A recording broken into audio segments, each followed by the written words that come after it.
Manute Bol played 624 NBA games. He scored 1,599 points. He blocked 2,086 shots. That is not a typo. Bol finished his career with nearly 500 more blocks than points, making him the only player in recorded NBA history to retire on that side of the equation. It is one of basketball's strangest statistical signatures, a line so unusual that it seems to explain the man all by itself. It does not. The numbers tell us what Manute Bol could do with his height. They do not tell us what he believed that height was for.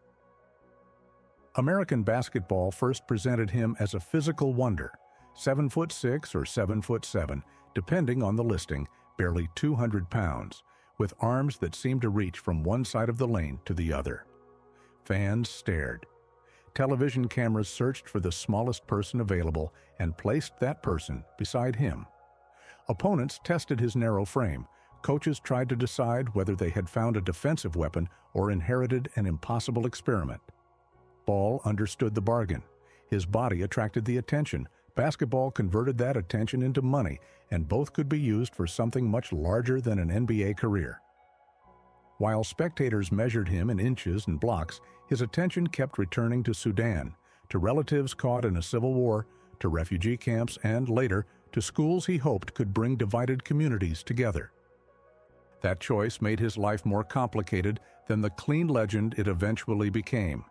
He earned millions, gave away an extraordinary amount, supported relatives, made investments, lost money, challenged a government, lived for a time as a political refugee, and repeatedly turned his fame into fundraising theater.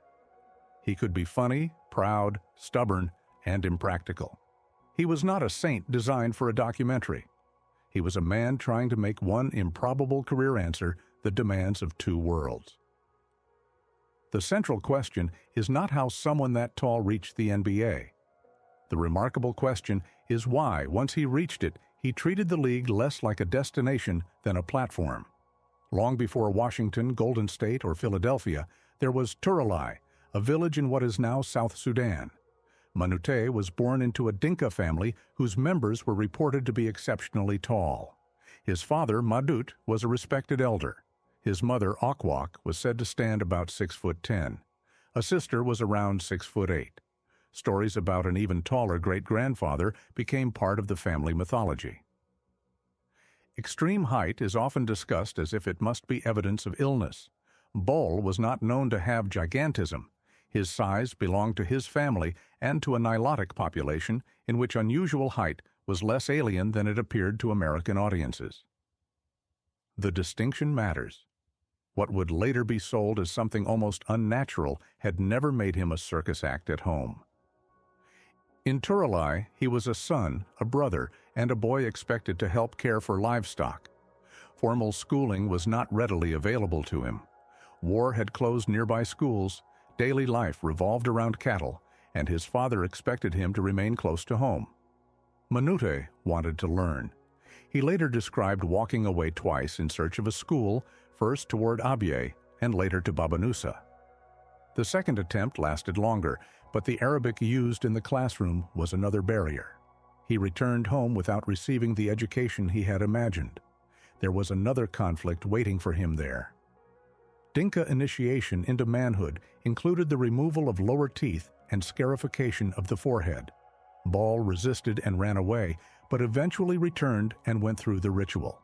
The marks remained on his face, and the missing lower teeth followed him into every photograph taken in America. That makes his early life more revealing, not less. Bol was neither a passive prisoner of tradition nor a modern rebel who defeated it in one brave gesture. He pushed against the limits around him, failed, returned, adapted, and kept looking for another opening. That pattern would follow him much farther than any neat story about refusal. The opening arrived through basketball, although Bol did not initially want it. In 1979, a newspaper photographer in Khartoum captured an image of the extraordinarily tall young man. The photograph circulated until it reached a police official in Wau who wanted him for a basketball team. Bol was invited to play and declined. He did not understand why people cared about the game, and he had no childhood dream of becoming a professional athlete. A cousin eventually persuaded him to try. His first attempt at a dunk became a painful introduction. Ball rose, caught his teeth in the net or rim, and damaged 2 upper teeth. The incident would have made an easy excuse to quit a sport he had never requested. Instead, he practiced. Coaches simplified the assignment: protect the basket, rebound, observe where experienced big men stood, and learn how they moved. The foundation of his career was not a polished offensive game. It was reach combined with attention. He progressed quickly enough to join the Sudanese national team and travel through Africa and Europe. Because membership in the team was tied to military enrollment, official paperwork listed Bol as a paratrooper, although he did not perform active military service. The detail sounds comic until it is placed beside the politics of the period. Basketball could move him across borders, but the state still decided where he was allowed to go. When the national team was scheduled to visit Fort Bragg in North Carolina, Bol was left behind. He later said officials feared he would defect once he reached the United States. Soon he was watching NBA footage and imagining America as the place where basketball might become a life. In 1982, American coach Don Feely traveled to Sudan to conduct clinics. Feely saw Bol, understood the possibilities, and helped set in motion a journey to the United States. Nothing about the transition was simple. Bol arrived without functional English and with little conventional schooling. He studied the language at Case Western Reserve University, while Cleveland State tried to find a way to enroll him. The attempt failed. Bol could not meet the admission requirements, and years later, Cleveland State received NCAA penalties connected to improper assistance provided to him and other African recruits. Coaches and sponsors helped him study, find housing, and navigate a country he barely understood. They also knew what a 7'7" recruit might do for their program. The assistance and the recruiting interest were impossible to separate. Even his age became part of that transaction. Bol had no accessible birth record, so Cleveland State coach Kevin Mackey assigned October 16, 1962, to the paperwork. Mackey later said he wanted Bol to appear young enough to have a future in basketball and speculated that he might have been much older. Former teammate Jason Williams later pushed the speculation even further. Those stories created the irresistible legend of a man who might have entered the NBA in middle age. They never established his real age. The largest estimates remain guesses, not evidence.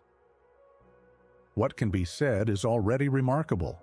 The date attached to one of the most recognizable careers in NBA history began as an administrative invention.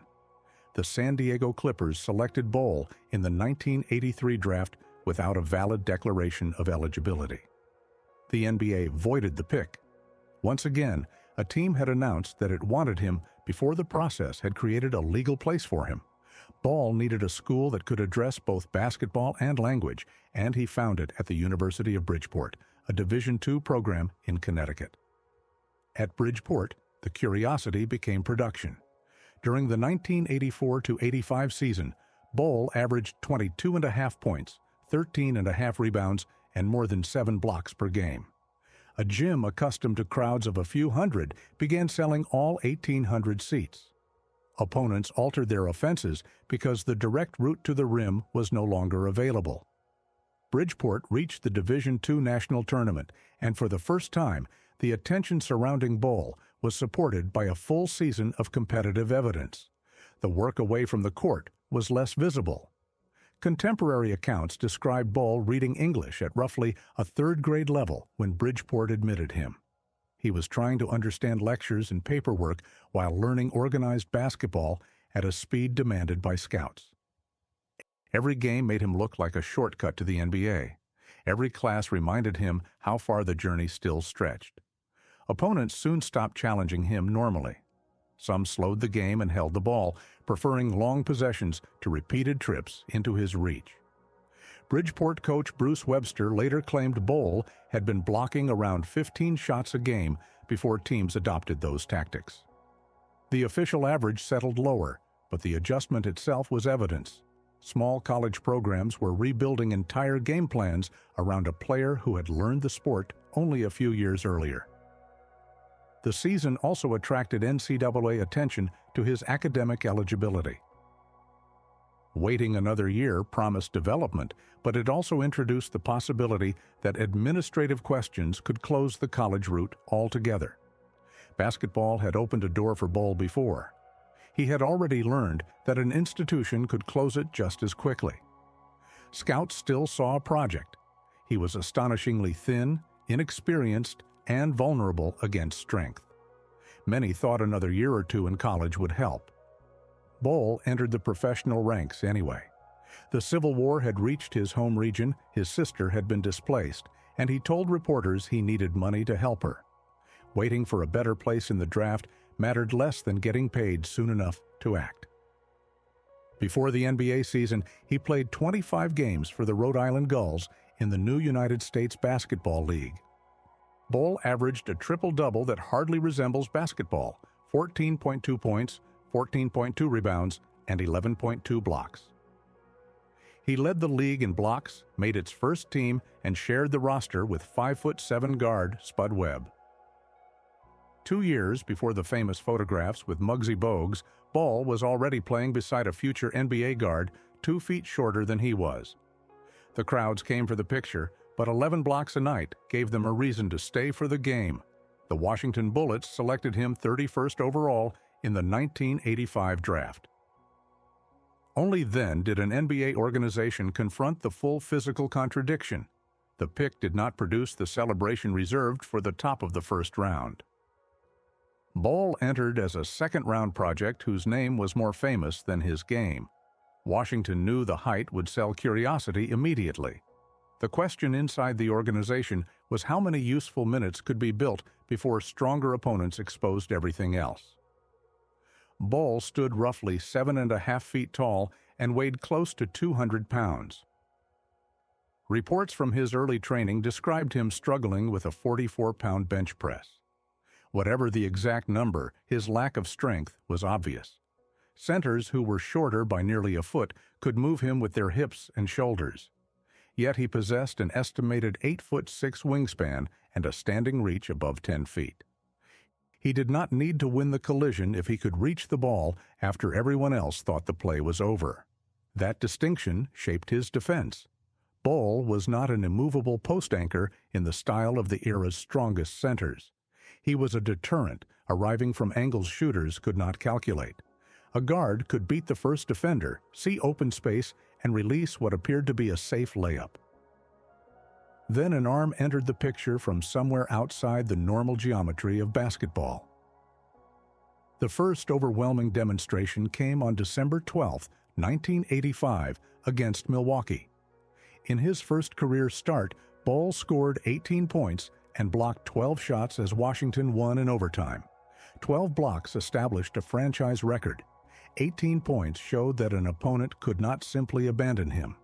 For one night, the supposed project looked like the most disruptive player on the floor. The box score gives the total, but not the reaction. After the first rejection, guards released the ball higher. After the next, they searched for Bol before committing to the rim. Some layups became hurried passes, and open lanes were abandoned without producing a statistic. Height created that fear, but timing made it useful.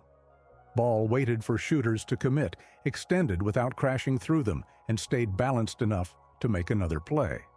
Washington paid for the effect at the other end. Bol could finish near the rim, but he did not create conventional post offense, punish switches, or set the kind of screens expected from an NBA center. Every appearance forced the Bullets to make a trade, less offense in exchange for a different shape of defense. The season proved that the performance was not a trick. Bol played 80 games, averaged 5 blocks, and led the NBA.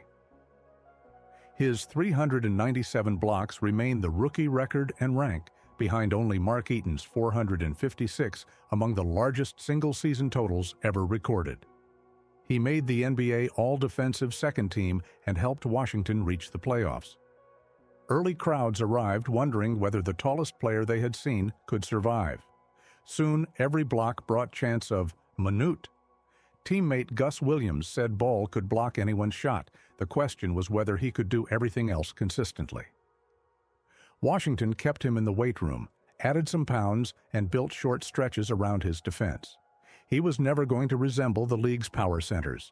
The NBA had officially tracked blocks only since the 1973-74 season, so comparisons with Bill Russell or Wilt Chamberlain are impossible. Within the recorded era, only Mark Eaton's previous season stood above Bol's 397. Patrick Ewing was the celebrated first pick and Rookie of the Year. Bol, selected in the second round, produced the season's most extreme defensive number. He reached 15 blocks in a game twice during his first 2 seasons. Against Atlanta in January of 1986, he blocked 15 while scoring 4 points. Most centers would hate that line. For Bol, it looked normal, almost absent from the scoring and impossible to avoid near the other basket. The second 15-block game was even better. Moses Malone missed a February 1987 meeting with Indiana because of a sprained ankle, forcing Bol into the starting lineup. He stayed on the floor for all but 14 seconds and finished with 10 points, 19 rebounds, and 15 blocks. It was Washington's first triple-double of the season and the highest rebounding total of Bol's NBA career. The final 2 points completed the triple-double with a little more than 5 minutes remaining. More than 10,000 people inside the Capitol Center understood what had happened before the game was safely won. For one night, the backup center, who usually played fewer than 15 minutes, replaced Moses Malone for almost an entire game and controlled it without needing the ball. Bill Walton later recalled how seriously Boston's players took the threat. The Celtics began putting money into a private pool for the first teammate who could dunk over Bol. Larry Bird even slowed a break to invite Bol toward the rim and tried him. Bol blocked the attempt. According to Walton, Robert Parrish eventually collected the growing prize. Beneath the locker room game was real respect. One of the decade's greatest teams had turned beating Manute Bol at the rim into a challenge worth paying for. Washington reached the postseason in each of Bol's first 3 years. The Bullets were not contenders, and Bol was never their offensive center, but coaches used him in games that mattered against opponents who knew exactly where to attack him. The problem was that a narrow defensive specialty is vulnerable to every change around it. Washington acquired Moses Malone before Bol's second season. Minutes became harder to find, offensive limitations mattered more, and the spectacular rookie totals fell. Bol remained useful, but the league had already discovered the argument that would follow him everywhere. He could transform one end of the floor, yet his team also had to construct possessions around what he could not provide. Moses Malone represented almost the opposite idea of an NBA center. He was powerful, relentless on the offensive glass, and capable of carrying an offense. Bol was longer, lighter, and most valuable when somebody else already had the ball. Washington tried playing them together at times, the power and the tower, but there were only so many minutes and possessions available. Bol went from more than 26 minutes per game as a rookie to fewer than 19 in his second season. His block average dropped from 5 to 3.7. That would have been an excellent figure for almost anyone else. Bol's first season had made it look like decline.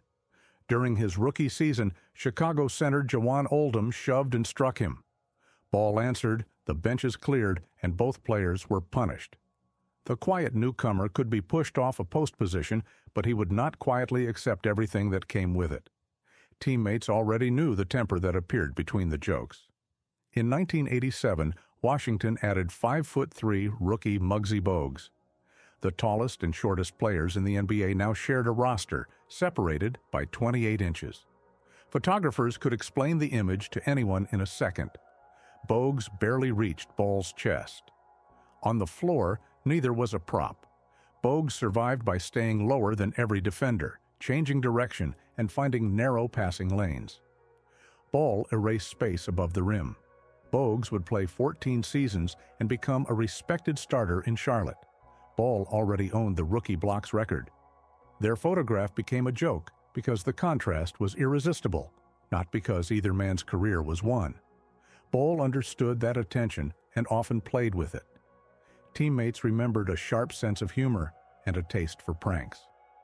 Charles Barkley became a close friend and frequent target. Their relationship matters because it provides a view of Bol that statistics and humanitarian tributes sometimes miss. He was not permanently solemn beneath the burden of Sudan. He laughed, teased, exaggerated stories, and enjoyed being around other players. Barkley later offered one of the clearest judgments of his character. If everyone in the world were like Manute Bol, he said, it would be a world he would want to live in. The praise came from someone who knew the mischievous teammate as well as the public figure. Washington traded Bol to Golden State in 1988, and Don Nelson discovered another way to use the attention surrounding him. Nelson encouraged the tallest player in the league to step beyond the three-point line. Golden State was a natural home for an unconventional specialist. Nelson liked speed, spacing, and lineups that forced unfamiliar decisions. With Chris Mullin and Mitch Richmond attacking and Tim Hardaway arriving a year later, the Warriors did not need Bol to impersonate a traditional low-post center. They needed him behind their aggression, protecting the rim and occasionally pulling an opposing big man away from it. In his first Warriors season, Bol attempted 91 threes and made 20. By modern standards, that percentage is poor and the volume is small. In the late 1980s, the sight was startling.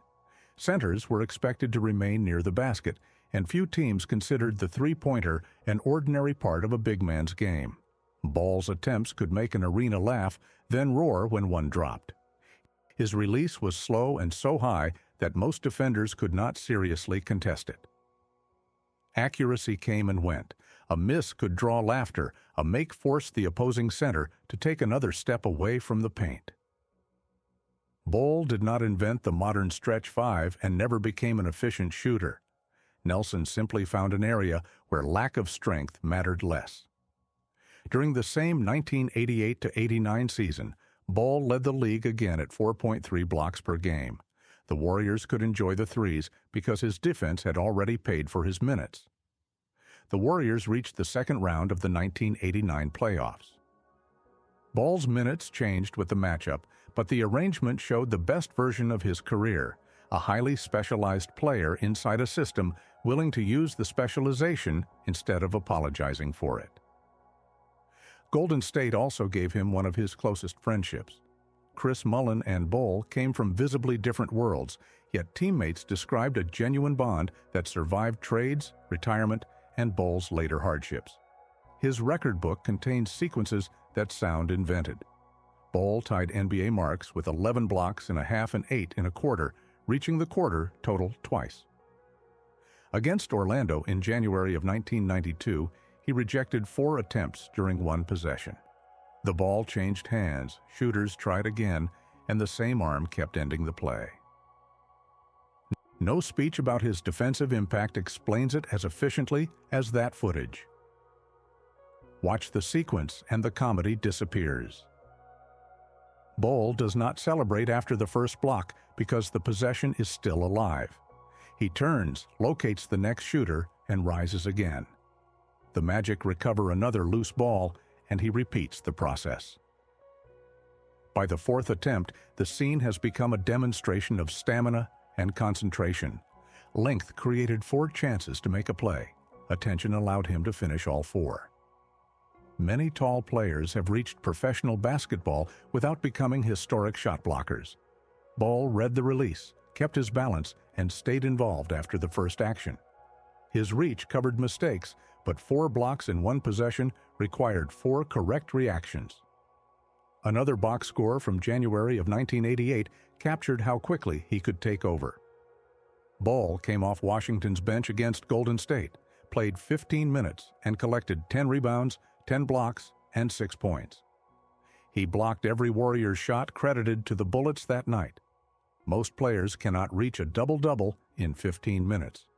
Bol reached one without using points as either half of it. Golden State traded him to Philadelphia in 1990.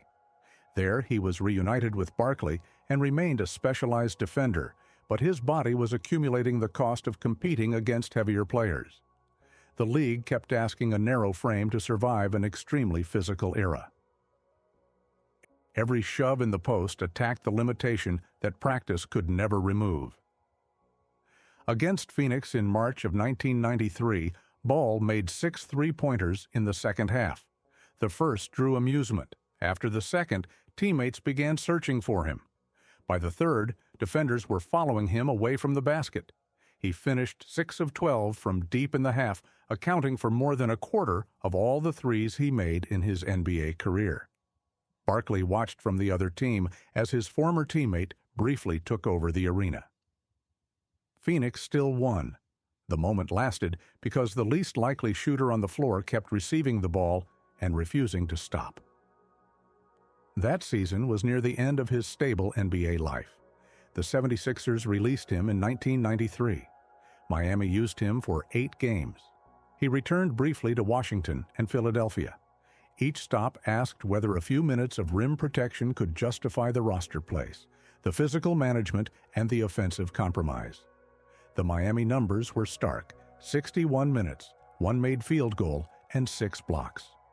For a scorer, that line would be evidence of disappearance. For Bol, even the final fragments preserved the strange ratio of his career. The offense had almost vanished, yet shots were still being redirected. Short contracts also exposed the economic reality beneath the inspirational version of professional sports. A recognizable former star can look secure from the outside while living from the next opportunity. Bol had relatives depending on him and a political cause that consumed money. Every roster decision carried consequences far beyond his place in a rotation. In the autumn of 1994, Golden State offered one last opening. Bol returned to Nelson and showed flashes of usefulness, but the comeback lasted only weeks. A knee injury against Charlotte ended his season, and the Warriors waived him in February. His final NBA totals were modest in almost every category except the one that defined him: 2.6 points, 4.2 rebounds, and 3.3 blocks per game. He produced those blocks while averaging fewer than 19 minutes. Basketball did not end immediately. Bol played 22 games for the Florida Beach Dogs of the Continental Basketball Association under a young Eric Musselman. He later appeared for Fulgor Libertasforli in Italy, and reports placed him in Qatar as well. The arenas were smaller and the contracts shorter. Bol kept playing because he still enjoyed the game and still needed what it paid.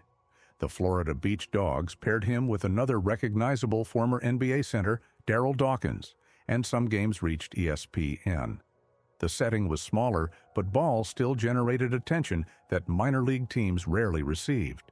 His presence could put a league on television, sell an extra section of seats, and create a story before the opening tip. That commercial value followed him even after his NBA value had narrowed. In Italy, his body could no longer sustain a real second career. Travel, rheumatism, knee damage, and years of contact had accumulated. Eventually, there was no league left in which the famous height could keep the rest of him on the floor. Rheumatism and accumulated injuries eventually closed the court to him.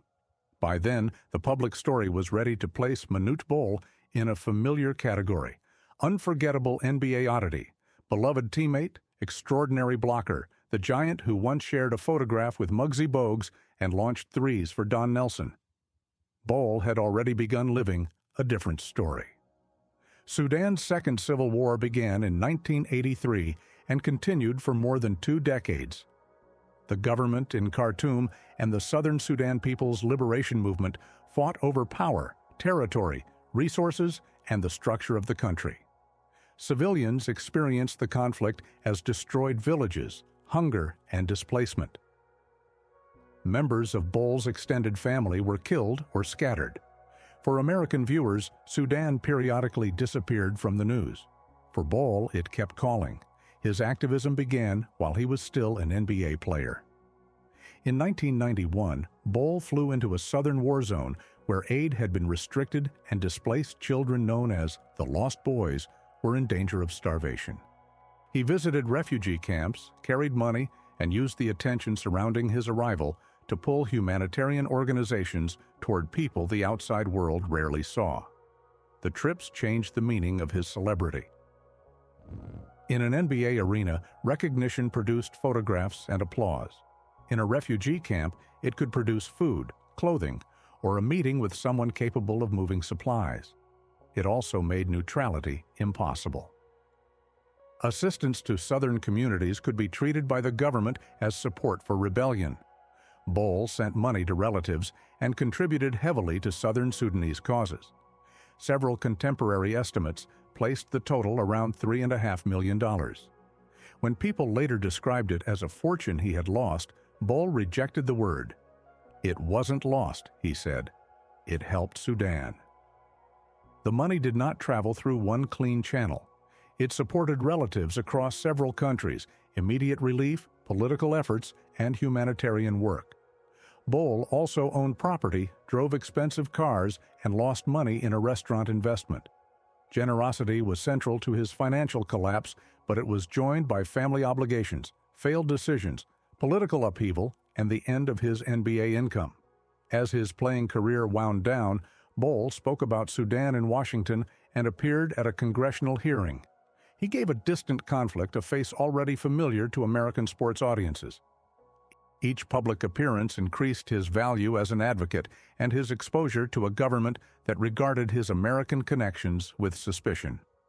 After an American missile strike in Sudan in the late 1990s, authorities reportedly accused Bol of being an American spy and of supporting the Sudan People's Liberation Army. They restricted his departure. The bridge that had given him influence now trapped him between two worlds.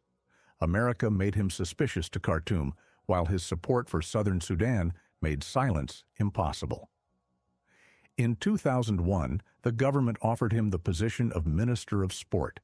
Contemporary accounts said the Christian Bol would have to convert to Islam to accept. He refused. Bol and his family then remained without the exit documents needed to return to the United States.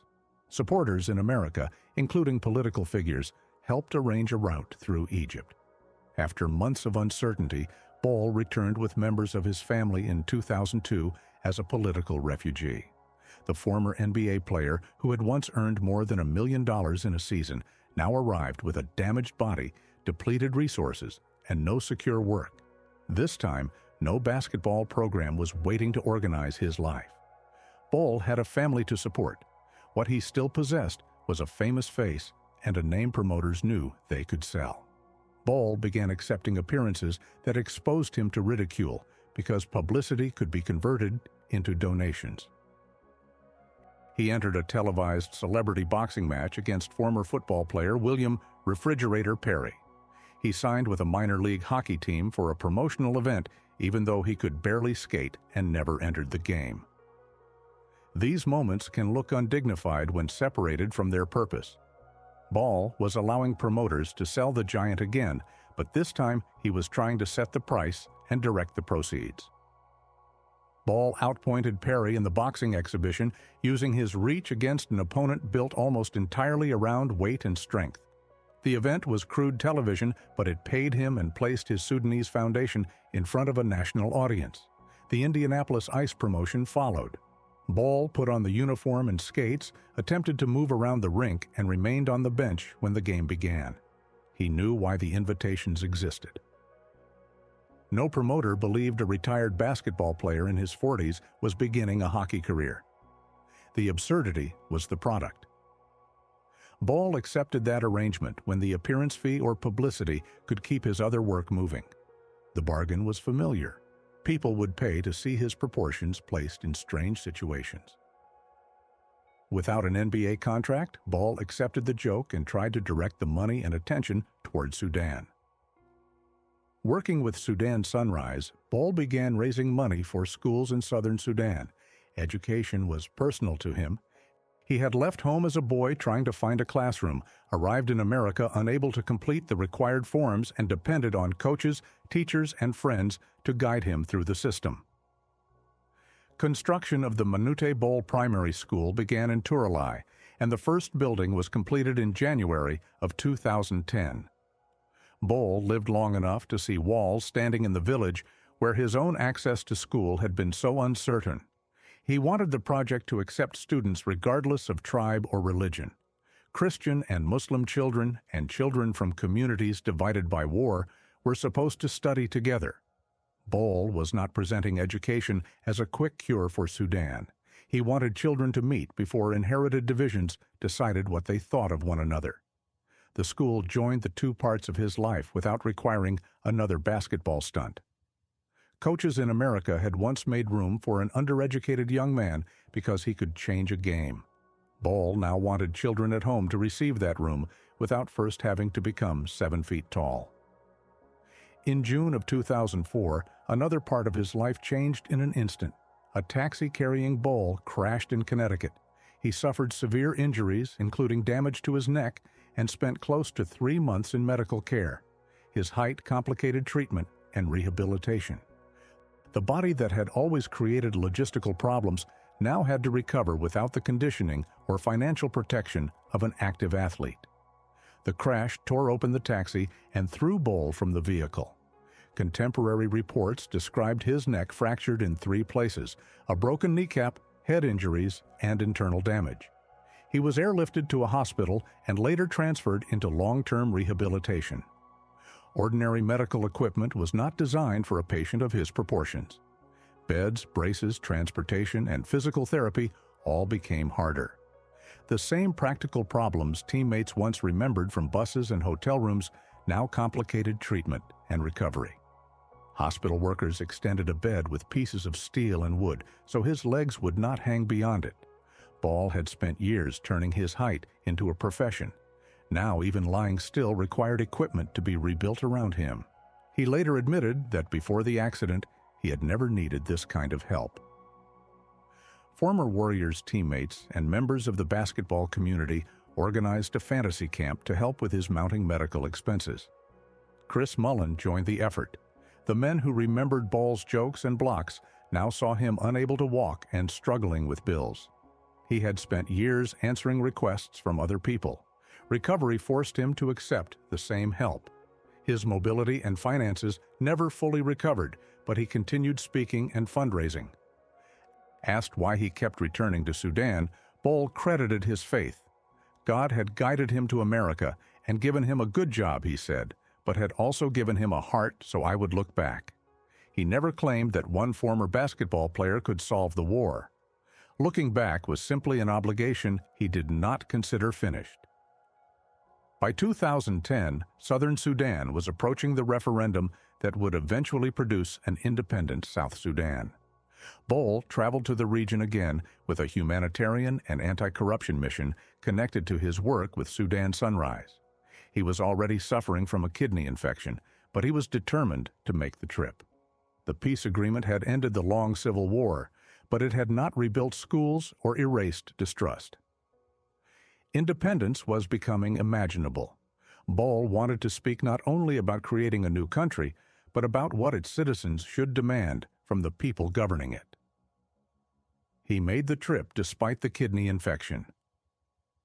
According to the organization's director, Tom Pritchard, a luggage restriction on a United Nations flight separated Bol from the bag containing his medication. His infection worsened. At a hospital in Nairobi, he received treatment that was followed by Stevens-Johnson syndrome, a rare and severe reaction affecting the skin and mucous membranes. The condition produced extensive blistering. Bol could not eat or drink for 11 days, and the resulting dehydration contributed to kidney failure. The kidney infection, interrupted medication, and severe reaction left his body unable to recover. He returned to the United States, but treatment could not reverse the decline. On June 19, 2010, Manute Bol died at the University of Virginia Medical Center in Charlottesville.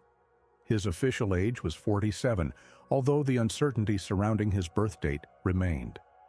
4 days before his death, Pritchard later recalled, Bol was still discussing a return to Sudan in October. He was planning another trip while the people around him understood that he might not leave the hospital.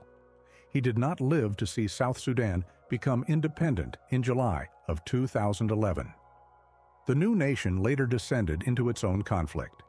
Independence did not deliver the stable future its supporters had imagined, and Bol's work could not remove the forces that had shaped his life. The school in Turalai kept operating. Sudan Sunrise continued the education and reconciliation work, and later projects added classrooms, a kitchen, and other facilities. Bol's name remained on a place children could enter every morning. The tributes after his death came from both sides of his life. NBA teams remembered a singular defender and generous teammate. Humanitarian organizations remembered an advocate who kept directing American attention toward Sudan. Barkley's words carried the force of friendship rather than ceremony. A world filled with people like Manute Bol was a world he would want to live in. The basketball record remained just as unusual. Points, 1,599. Rebounds, 2,647.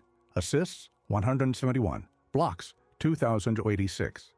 Bol recorded more than 12 blocks for every assist and more than 48 for every made three-pointer. The table does not resemble the career of a conventional center because he never was one. He played 11,698 regular season minutes, led the NBA in blocks per game twice, and remains near the top of the career blocks per game list. He never supplied the complete game used to rank the greatest centers. He supplied one historic skill at a rate the league has rarely seen. Washington drafted access to a part of the court opponents believed they owned. The rate may be more revealing than the total. Bol averaged 3.34 blocks while playing only 18.7 minutes per game. Extended to 36 minutes, his career pace rises above 6 blocks. That comparison does not mean he could have sustained starter minutes every night. His body and offense were the reasons he often could not. It does show how much happened during the minutes he received. His 2 league-leading seasons came 3 years apart and for different TMs. Washington used him as an interior specialist. Golden State changed the pace, moved him through an unconventional system, and let him shoot from outside. The uniform and role changed. Shooters still had to account for the same reach. Bol measured the career differently. Basketball helped move his sister away from danger. Salary supported relatives and humanitarian work. Publicity made a distant conflict briefly visible. Even the strange promotional appearances after retirement could be converted into another donation or another opportunity to speak. That is why the statistic from the beginning cannot be the final verdict. More blocks than points sounds like the summary of an NBA oddity. For Bol, a career normally built to accumulate became a way to give things away. He once said that he came from a village where a person could not measure himself. America responded by measuring everything: his height, weight, reach, strength, age, minutes, blocks, and money. Those measurements made him famous. They could not explain why he kept returning to Sudan after basketball had already taken so much from his body. Manute meant special blessing. His life contained displacement, political pressure, injury, financial collapse, and an early death, but it also contained a gift. Bol made a deliberate choice about who that gift belonged to. The world saw a giant and asked what his body could do for basketball. Manute Bol spent the rest of his life answering a different question. What could basketball allow him to do for everyone he had left behind?